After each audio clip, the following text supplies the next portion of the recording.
The classic season is in full swing now, and the double header of E3 Harelbeke and Gent-Wevelgem gives us our first opportunity to see how the classic's favourites match up against each other on the cobbles. With its 17 climbs, E3 is the perfect precursor to the Tour of Flanders, while Gent-Wevelgem allows the sprinters a bigger opportunity. Peter Sagan and John Degenkolb are the defending champions, arriving with contrasting fortunes after Milan-San Remo. Here are Cycling News' top 10 riders to watch for E3 Harelbeke and Gent-Wevelgem. After winning Gent-Wevelgem last year, John Degenkolb would have been keenly watched by the other riders, but with victory at Milan-San Remo last Sunday, that'll only increase. The German has been provided with a strong lead-out train and will be tough to beat.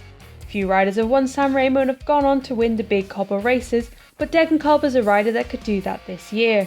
After taking a short break, this weekend will be a chance for Degenkolb to see how he's recovered from his Italian adventure. Geraint Thomas may have come out without any silverware to show for his efforts at Milan-San Remo, but he proved that he was on flying form, despite claiming he felt average. Thomas finished third at E3 Harelbeke in 2014, and he's on the form to do that or better this year. With Ian Stannard and Bradley Wiggins also fighting for the leadership at Sky, a good result here would ensure his place at the front of that particular race. Stannard would also be starting for Sky and is a good second option for the team. Peter Sagan has had a good record at this double-header weekend, winning both races once and finishing on the podium of at least one of them for the past 3 years. After missing out on the rostrum in San Remo at the weekend, he'll be hugely motivated to get a good result. The start to Sagan's tinkoff-saxo career has proved a challenging and often disappointing one, but with each race comes experience, and the team will hope that they can find their feet before the bigger Belgian goals in the coming weeks.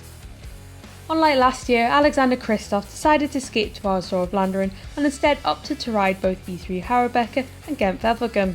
He skipped E3 for the past 2 seasons after managing only 94th in his first appearance in 2012, but we can expect much more from him this Friday. Gent-Wevelgem has proved a better hunting ground for the Norwegian, with his best performance to date 11th in 2014. Kristoff provides just one option for the team, with Luca Paolini in strong form and a serious contender for the breakaway.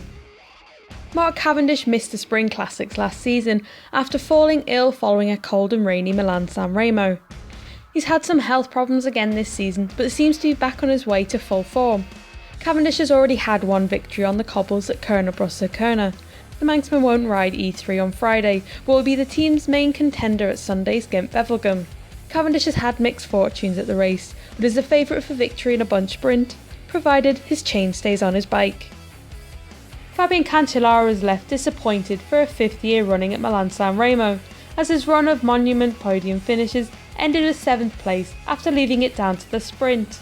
However, he's back on his favourite terrain and he'll have his eyes set on better fortunes at E3 Harelbeke. The Swiss rider has won the hillier of the 2 races on 3 separate occasions, most recently in 2014. Gert Steegmans will be a valuable asset this weekend and is a viable option for Gent-Wevelgem along with the Van Poppel brothers.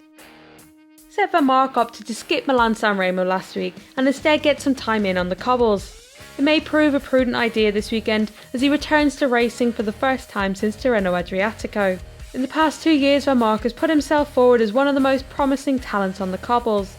His biggest win on the pavé so far is Omloop Het Nieuwsblad in 2012, but his podium places at the Tour of Flanders and Paris-Roubaix show that there's much more to come. Greg van Avermaet will be looking to continue a stellar season this weekend. With Philippe Gilbert now focusing on the Ardennes, he's the sole leader of the BMC team as he gears up for his own tilt at the Tour of Flanders. E3 is much more suited to Van Avermaet, but his turn of speed means that victory at Gent-Wevelgem isn't out of the question. After coming up with nothing at San Remo, this weekend will be the last chance for Van Avermaet to strike gold before Flanders. Niki Terpstra will be looking to get the preparation for his Paris-Roubaix defence on track with a good performance at E3 Harelbeke after getting dropped at Tour of Flanders earlier in the week. As he has in the past, Terpstra will only ride E3, while he takes a break from racing ahead of the 3 days of Depana. Terpstra finished 3rd here last year, and with no Tom Bonen the pressure will be on for a result. Also riding for Etixx this weekend would be Zdenek Stybar and Mark Cavendish. Nacer Bouhanni will tackle the cobble classics for the first time in his career. At FDJ, Arnaud Démare was often the go-to man for the pavé, but that has changed since Bouhanni's move to Cofidis this winter. Bouhanni put in a strong performance at San Remo last Sunday, securing his best finish yet, with 6 just ahead of Fabian Cancellara. The Frenchman can expect a tough debut on the cobbles, and with his team seemingly lacking the ability to support him, he'll have to do much of the work on his own.